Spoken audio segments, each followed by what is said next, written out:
Hello दोस्तों, आपका बहुत बहुत स्वागत है मेरे यूट्यूब चैनल पे। आज हम क्लास +2 का very important topic DNA replication करने वाले हैं बच्चों। ठीक है, ये टॉपिक ना सिर्फ बोर्ड के बच्चों के लिए बल्कि जो बच्चे आपके ग्रेजुएशन में हैं, पोस्ट ग्रेजुएशन में हैं या किसी भी मेडिकल एंट्रेंस एग्जाम की तैयारी कर रहे हैं, उन बच्चों के लिए ये वीडियो बहुत महत्वपूर्ण होने वाली है बच्चों। ठीक है, चलिए आज हम पढ़ते हैं डीएनए रेप्लिकेशन के बारे में। ठीक है, मैं कोशिश करूंगी ये टॉपिक आपको सारा समझ आए और आपको बहुत ईजी भी लगे। ओके, डीएनए रेप्लिकेशन होता है the process of formation of two identical copies of DNA from parent DNA molecule. Identical का मतलब क्या होता है? बिल्कुल सेम सेम। ठीक है, तो आपके पास क्या है, जब आपका कोई पेरेंट डीएनए, आपने एक मॉलिक्यूल लिया हुआ है, ठीक है, जब डीएनए का, तो जब वो डिवाइड करता है और उसके पास आगे दो डॉटर डीएनए मॉलिक्यूल्स बन जाते हैं, तो बेटा जो आपके पास दो डॉटर डीएनए मॉलिक्यूल बनेंगे वो एकदम सिमिलर होंगे देखने में। ठीक है, लेकिन उनमें जो एक स्ट्रैंड होगा वो पेरेंट का होगा, पेरेंट डीएनए मॉलिक्यूल का हो रहा होगा, और जो दूसरा स्ट्रैंड होगा वो एकदम न्यूली सिंथेसाइज्ड होगा। तो इस टाइप के डीएनए रेप्लिकेशन को आप लोग कहते हैं semi conservative DNA replication. Semi का मतलब हाफ, कंजर्वेटिव का मतलब कंजर्व किया हुआ। ठीक है, तो आधा कंजर्व है, आप देख रहे हो ना, इसमें आधा स्ट्रैंड जो है वो पेरेंट डीएनए मॉलिक्यूल का है, तो इसलिए इस टाइप की रेप्लिकेशन को आप कहते हैं semi conservative mode of replication. ठीक है, अगर आपसे पूछ लें सेमी कंजर्वेटिव क्या होता है, तो आपको आना चाहिए कि जिसमें जो डॉटर डीएनए मॉलिक्यूल बनता है वो आधा पेरेंट के जैसे होता है और आधा उसमें जो स्ट्रैंड होता है वो न्यूली सिंथेसाइज्ड होता है। ठीक है बेटा, आगे एंजाइम्स दिखते हैं। Enzymes involve for DNA replication. ठीक है, this is the very important aspect. ठीक है, तो आपको अगर एंजाइम्स का नाम पता है ना कि कौन सा एंजाइम क्या काम करता है आपकी रेप्लिकेशन में, तो ये टॉपिक आपके लिए बहुत ईजी होने वाला है बेटा। ठीक है, सबसे पहला एंजाइम है हेलिकेज एंजाइम। इसको हम बोलते हैं अनबाइंडेज एंजाइम। बाइंड करना क्या होता है? किसी चीज को जोड़ना। ठीक है, अनबाइंड मतलब ये एंजाइम क्या करता है? किसी चीज को तोड़ने का काम करता है, तो हेलिकेज एंजाइम का काम है तोड़ना किसी चीज को। ठीक है, डीएनए पॉलीमरेज। डीएनए पॉलीमरेज एक ऐसा एंजाइम है जिसको हम बिल्डर एंजाइम कहते हैं। ये क्या करेगा? कोई नई चीज बनानी होगी ना तो हमेशा पॉलीमरेज हेल्प करेगा कोई भी नई चीज बनाने में। ठीक है, आरएनए प्राइमेज एक एंजाइम होता है बेटा, लाइगेज एंजाइम। लाइगेज का मतलब होता है ये जो एंजाइम है इसको हम लोग बाइंडेज या ग्लूइंग एंजाइम भी कहते हैं। बाइंड करना मतलब जो चीज तोड़ी थी किसने? हेलिकेज एंजाइम ने, अगर हमें फिर से वो जोड़नी होगी तो कौन जोड़ेगा उसको? लाइगेज एंजाइम आपके पास उसको जोड़ने में हेल्प करेगा। ठीक है बेटा,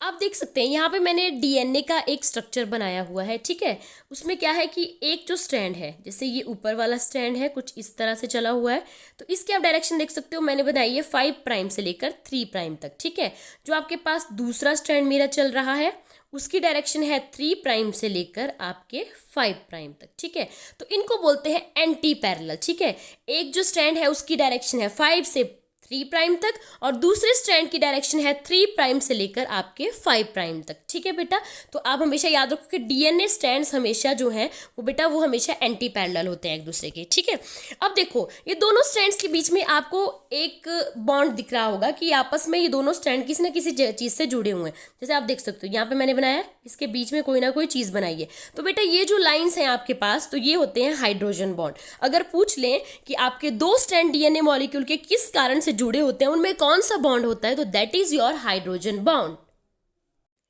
अब आपके पास बेटा जो स्ट्रैंड्स होते हैं, ठीक है, उनके पास न्यूक्लियोटाइड्स होते हैं, जैसे एडेनिन, गुआनिन, थायमिन, साइटोसिन, ये आपके पास कुछ न्यूक्लियोटाइड्स होते हैं। आप हमेशा याद रखोगे अगर आपके एक स्ट्रैंड के ऊपर मान लो एडेनिन है तो एडेनिन हमेशा थायमिन के साथ ही आपका पेयर अप करता है। ए का मतलब है एडेनिन, अमाइनो एसिड है ये, टी का मतलब है थायमिन। हमेशा याद रखना ये दोनों हमेशा पेयर अप एक साथ करते हैं और इन दोनों के बीच में डबल बॉन्ड प्रेजेंट होता है। और जो ग्वानिन है, जी से आप बोलते हैं ग्वानिन, वो साइटोसिन के साथ पेयर अप करता है आपके स्ट्रैंड में। ठीक है, और इनके बीच में जो है वो ट्रिपल बॉन्ड प्रेजेंट होता है। ठीक है, आप देख सकते हैं यहाँ पे मैंने बनाया है एडेनिन ग्वानिन। एडेनिन जो है वो थायमिन के साथ बॉन्ड कर रहा है, ग्वानिन जो है वो साइटोसिन के साथ कर रहा है। मैंने बनाया हुआ है एडेनिन के आगे मैंने 2 लगाए हुए हैं लाइंस, मतलब डबल बॉन्ड प्रेजेंट है एडेनिन और थायमिन के बीच में।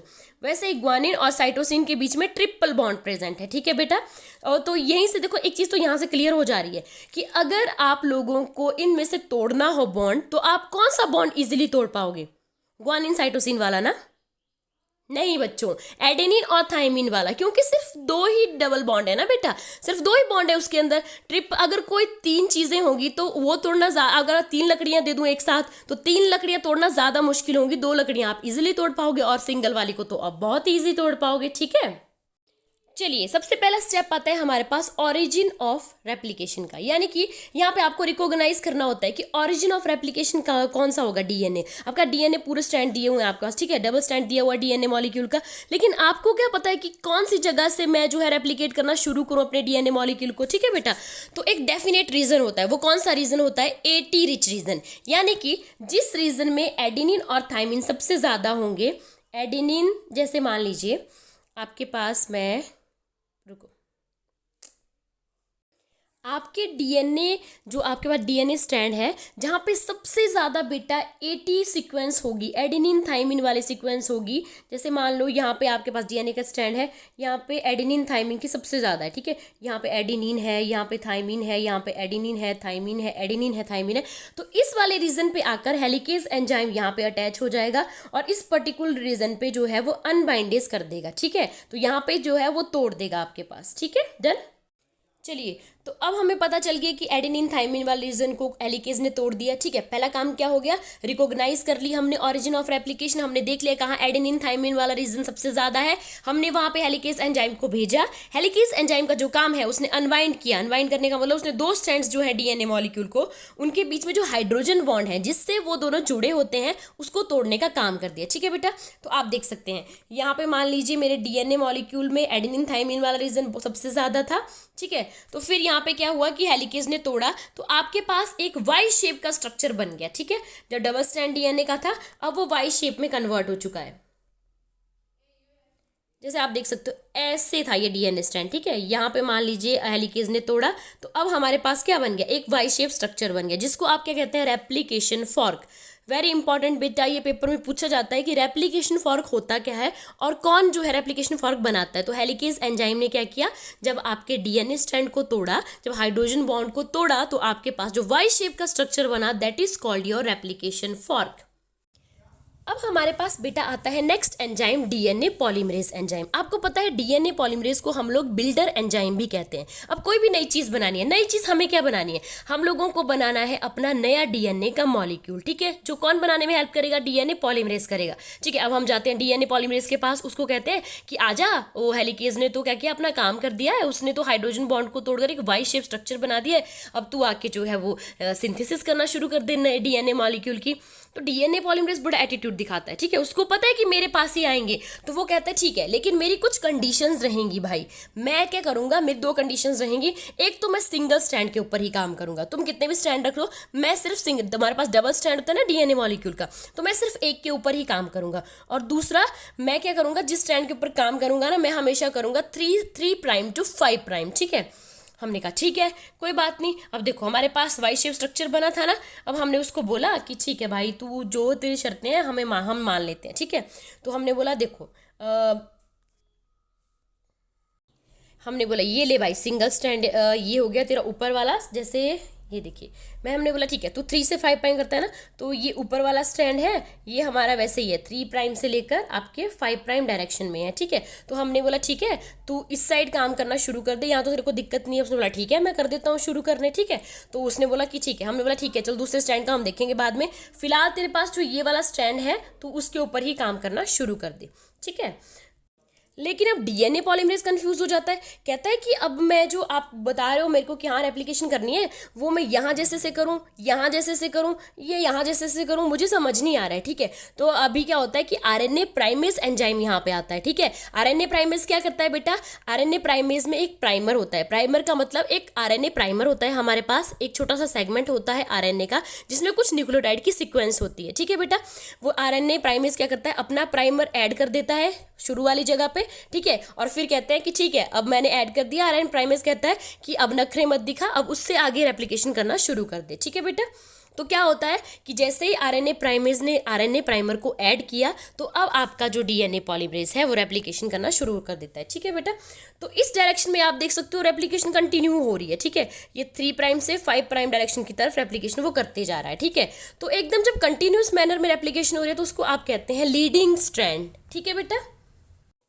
अब हम लोग क्या कहते हैं, आरएनए प्राइमेज को कहते हैं कि आप एक काम करो, आप ना अपना प्राइमर यहाँ भी ऐड करते चलो, जो दूसरा स्टैंड है हमारे पास, ठीक है। तो आप क्या करो, इस साइड भी अपना जगह जगह पे प्राइमर ऐड करते चलो, ठीक है। जैसे ही आपके पास पॉलीमरेज एंजाइम दिखेगा तो वो रेप्लिकेशन स्टार्ट कर देगा। देखो, क्योंकि रेप्लिकेशन की उसकी कुछ शर्तें थी ना, वो कहता था मैं सिर्फ सिंगल स्टैंड के ऊपर काम करूंगा, ठीक है, ये भी सिंगल स्टैंड है, कोई दिक्कत नहीं है। पर उसने एक चीज़ बोली थी कि मैं हमेशा 3:5 डायरेक्शन में काम करूंगा। तो यानी कि देखो, पहले वाले स्टैंड में आपकी जो रेप्लिकेशन हो रही थी वो कुछ इस डायरेक्शन में हो रही थी, ठीक है बेटा। लेकिन यहाँ पे जो रेप्लिकेशन होगी, अब 3' तो इस साइड है, तो रेप्लिकेशन इस साइड को करेगा, ठीक है। तो आरएनए प्राइमेज ने अपने प्राइमर ऐड कर दिए हैं। अब क्या होगा, जब वो बाहर से आएगा आपके पास पॉलीमरेज एंजाइम, तो वो क्या करेगा, इस साइड को रेप्लिकेशन करना स्टार्ट कर देगा, ठीक है, थोड़ी सी जगह पे करेगा, ठीक है। तो फिर क्या करेगा, इधर फिर ऐड है तो उसके आगे करेगा।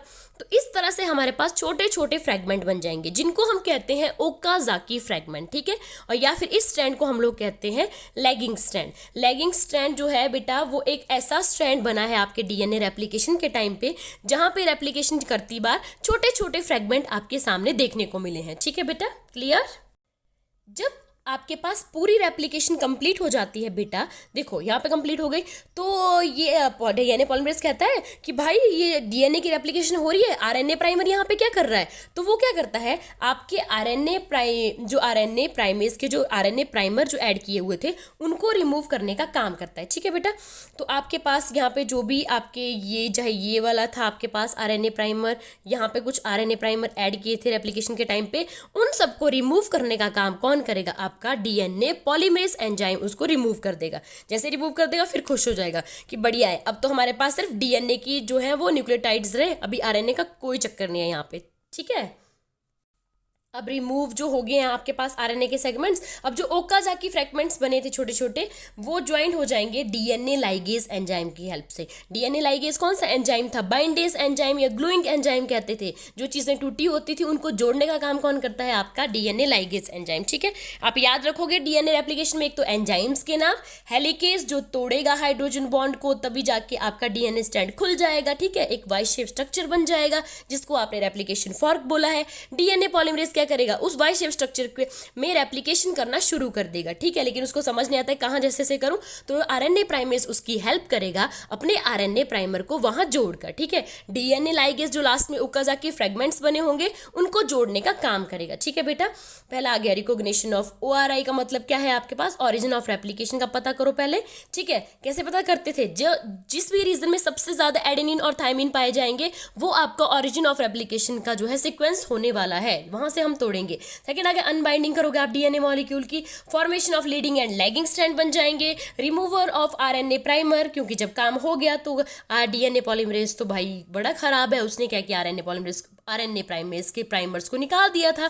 Proof reading and DNA repair, ये कौन कर रहा है, डीएनए पॉलीमरेज ही कर रहा है ना बेटा। डीएनए पॉलीमरेज आ रहा है, वो कह रहा है कि आरएनए के सेगमेंट नहीं चाहिए, ठीक है, तो वो प्रूफ रीडिंग कर रहा है और डीएनए को फिर से रिपेयर करवाने में हेल्प कर रहा है। तो कौन कर रहा है, डीएनए रिपेयर कौन करता था, कौन चीजें जोड़ता था, आपका डीएनए लाइगेज जोड़ता था। और इस तरह से आपके दो आइडेंटिकल कॉपीज बन जाएंगी आपके पेरेंट डीएनए मॉलिक्यूल की, ठीक है।